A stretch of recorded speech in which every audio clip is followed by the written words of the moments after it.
Hello and welcome to the Civil Study Cafe. You're watching the MPPSC Mains Answer Writing Discussion Series. नमस्कार दोस्तों, civil study cafe में एक बार फिर से आप सभी का स्वागत है।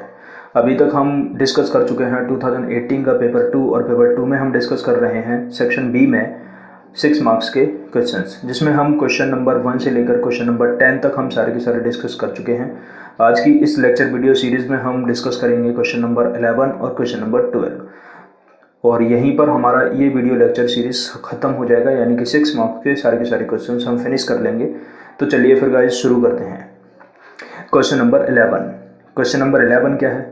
देखिए, क्वेश्चन नंबर 11 में वो आपसे पूछ रहा है, मध्य प्रदेश लोक सेवाओं के प्रदान की गारंटी अधिनियम 2010 में दिए गए प्रमुख प्रावधानों का वर्णन कीजिए।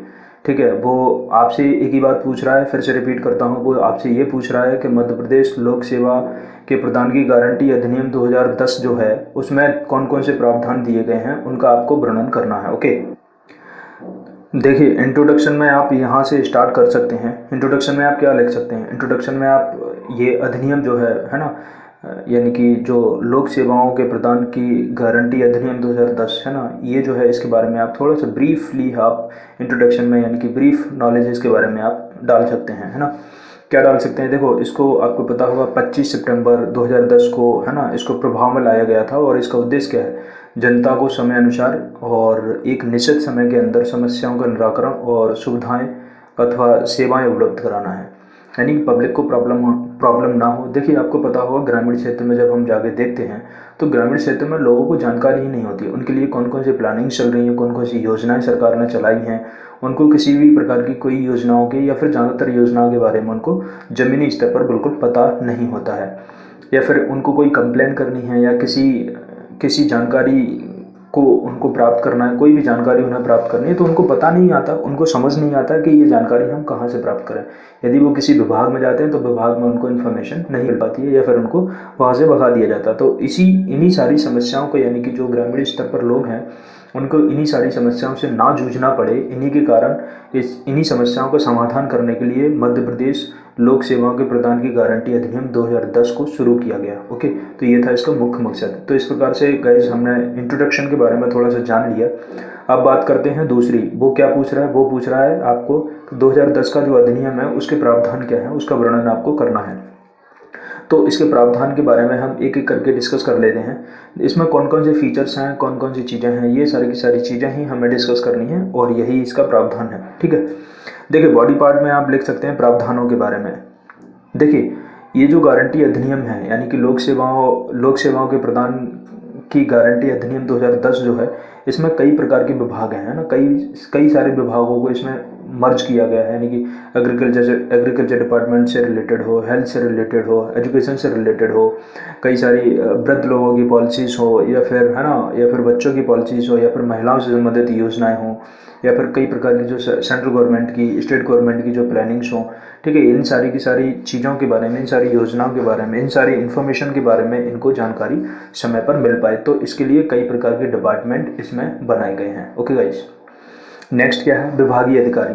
देखिए, कई प्रकार के विभाग बनाए गए हैं और विभागों में विभागीय अधिकारी भी नियुक्त किए गए हैं, यानी कि जिस विभाग से संबंधित, मान लीजिए आप एग्रीकल्चर से संबंधित कोई इन्फॉर्मेशन लेना चाहते हैं तो आप उस एग्रीकल्चर डिपार्टमेंट में जो विभाग वहाँ पर बना हुआ है वहाँ पर आप जा सकते हैं और उससे संबंधित कई प्रकार की जानकारी आप वहाँ से कलेक्ट कर सकते हैं, वहाँ से आप प्राप्त कर सकते हैं, वहाँ पर आपको दे दी जाएगी। ठीक है, अपीलीय अधिकारी कार्यपालक। देखो, अपीलीय अधिकारी कार्यपालक का भी प्रावधान किया गया है, यानी कि आप किसी भी इन्फॉर्मेशन के लिए अपील करते हैं तो वहाँ पर भी आप एक कार्यालय में आप फॉर्म फिल कीजिए और वहाँ से आपको जानकारी, इन्फॉर्मेशन आपको ईजिली आप एक्सेस कर पाएंगे। सूचना पटल की भी व्यवस्था की गई है। ठीक है, सुविधाएं समय अनुसार उपलब्ध हैं। देखिए, होता क्या है, कभी कभार हम जो इन्फॉर्मेशन हमें लेनी होती है, जो जानकारी हमें चाहिए, उसमें काफ़ी टाइम लग जाता है और हम परेशान हो जाते हैं और हमें वो जानकारी समय अनुसार नहीं मिल पाती है। ओके गाइस, तो ऐसा नहीं है, सुविधाएं समय अनुसार उपलब्ध कराई गई हैं, इस प्रकार का प्रावधान इसमें दिया गया है। रोजगार के अवसर भी हमें देखने को मिलते हैं। देखिए, अब इतना सारा काम, इतना सारा जो ताम झाम किया गया है, तो इसमें रोजगार के अवसर भी जनरेट होते हैं, लोगों को इन्फॉर्मेशन मिलती है तो वो रोजगार की तरफ भी उनका रुझान बढ़ता है, यानी कि वो एक रोजगार को भी कहीं ना कहीं पाने के लिए तैयार रहते हैं। निरीक्षण और अधिकारियों का निरीक्षण। देखिए, समय समय पर निरीक्षण होता रहता है, ऑब्जर्वेशन होता रहता है। ऑफिसर्स जो हैं वो ठीक से काम कर रहे हैं या नहीं कर पा रहे हैं, है ना, और इन अधिकारियों के खिलाफ कोई कंप्लेंट होनी चाहिए या नहीं भी होनी चाहिए, इस प्रकार की चीज़ें भी समय समय पर देखी जाती हैं और इनका निरीक्षण समय समय पर होता रहता है। तो ये सारे के सारे जो प्रावधान है वो हमने एक एक करके सारे के सारे प्रावधानों के बारे में डिस्कस कर लिया है गाइस। तो ये तो था हमारा बॉडी पार्ट जिसमें हमने डिस्कस कर लिया प्रावधानों के बारे में, इंट्रोडक्शन के बारे में हमने थोड़ा सा ब्रीफली देख लिया कि इसको कब बनाया गया और इसका मुख्य उद्देश्य क्या था, है ना, और इसको क्यों बनाया गया। उसके बाद हमने बॉडी पार्ट में इसके प्रावधानों के बारे में डिस्कस कर लिया है और बात आती है कंक्लूजन की। तो कंक्लूजन को आप बैलेंस अप्रोच फॉलो करके आप बोल सकते हैं। देखिए, मध्य प्रदेश देश का पहला राज्य है, इसने अपनी भूमिका बखूबी निभाई है और इसे और प्रोत्साहित करने की आवश्यकता है ना। देखिए, एक चीज़ है इसमें, पहला तो मध्य प्रदेश ये देश का पहला राज्य बन गया है जिसने मध्य प्रदेश लोक सेवाओं के प्रदान की गारंटी अधिनियम 2010 इसको लागू किया है, ठीक है। और इसकी भूमिका भी काफ़ी अच्छी रही, यानी कि लोगों में जन जागरूकता फैलाने में इसकी काफ़ी अहम भूमिका रही है और जो भी योजनाएं जो हैं उनकी जानकारी समय अनुसार उपलब्ध कराने में इसकी अच्छी खासी भूमिका हमें देखने को मिलती है। तो इसे ज़रूरत है हमें थोड़ा सा और प्रोत्साहित करने की। ओके गाइस, तो इस प्रकार से आप बैलेंस अप्रोच फॉलो करके आप एक कंक्लूजन, बैलेंस कंक्लूजन आप इसमें इम्प्लीमेंट कर सकते हैं। तो ये सारी की सारी चीज़ें थी इसमें। तो इस प्रकार से गाइस हमने क्वेश्चन नंबर 11 पूरा का पूरा डिस्कस कर लिया। अब चलते हैं हम क्वेश्चन नंबर 12। अब है क्वेश्चन नंबर 12। क्वेश्चन नंबर 12 में क्या है, देखो, मध्य प्रदेश की साझा चूल्हा योजना क्या है, इसके प्रभाव का वर्णन कीजिए। दो बातें आपसे पूछ रहा है। पहला तो पूछ रहा है साझा चूल्हा योजना क्या है मध्य प्रदेश की और इसका प्रभाव क्या हुआ, है ना। तो दोनों ही बातें हम देख लेते हैं। आप इंट्रोडक्शन में क्या लिखेंगे, इंट्रोडक्शन में आप लिख दीजिए साझा चूल्हा योजना जो है वो क्या है ना। उसके बाद इसका प्रभाव क्या हुआ है वो आप बॉडी पार्ट में डिस्कस कर सकते हैं, है ना। तो देख लेते हैं। इंट्रोडक्शन में देखिए आप लिख सकते हैं मध्य प्रदेश में जो है ना, जो मुरैना जिला है ना। देखिए, मुरैना कलेक्टर द्वारा शहरी जनजाति के परिवारों को खाद्य सुरक्षा सुनिश्चित करने के लिए 3 ब्लॉक के 29 गाँव में प्रारंभ की गई थी, जिसको हम बोलते हैं साझा चूल्हा योजना। यानी कि साझा चूल्हा योजना जो है वो स्पेसिफिकली 3 ब्लॉक में शुरू की गई थी। और कहाँ पर शुरू की गई थी, मुरैना जिले में। और मुरैना जिले में मुरैना कलेक्टर के द्वारा ये शुरू की गई थी, ठीक है। क्यों, क्या सुनिश्चित करने के लिए, यानी कि खाद्य सुरक्षा इनके लिए सुनिश्चित करने के लिए इसको प्रारंभ किया गया था 29 गाँव में, है ना। तो ये तो हो गया इसका ब्रीफ इंट्रोडक्शन। इस प्रकार से आप एक अच्छा सा इंट्रोडक्शन आप उसमें इम्प्लीमेंट कर सकते हैं।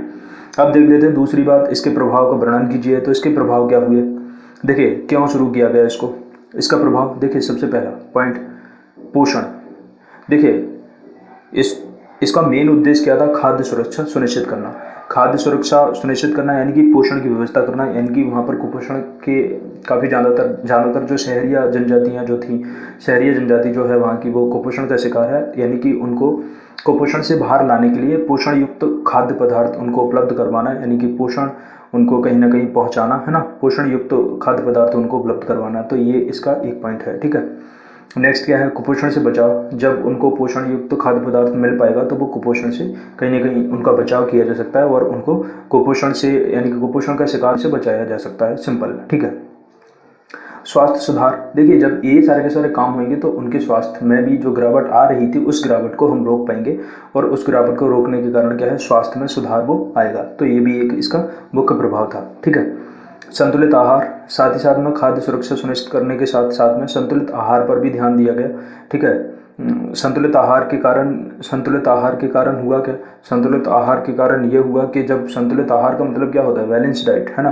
बैलेंस डाइट की वजह से क्या है, जैसे मान लीजिए आपको कितनी कैलोरीज चाहिए और यदि आप कम कैलोरीज ले रहे हैं तो आपको कुपोषण के शिकार हो सकते हैं।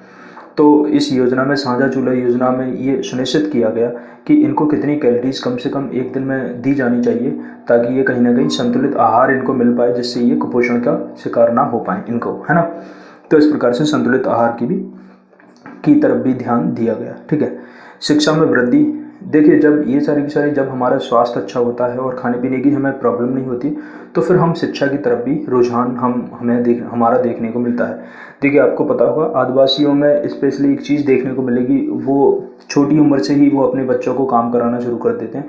यानी कि एजुकेशन को लेकर, शिक्षा को लेकर उनके अंदर कोई अच्छा खासा रुझान नहीं होता है।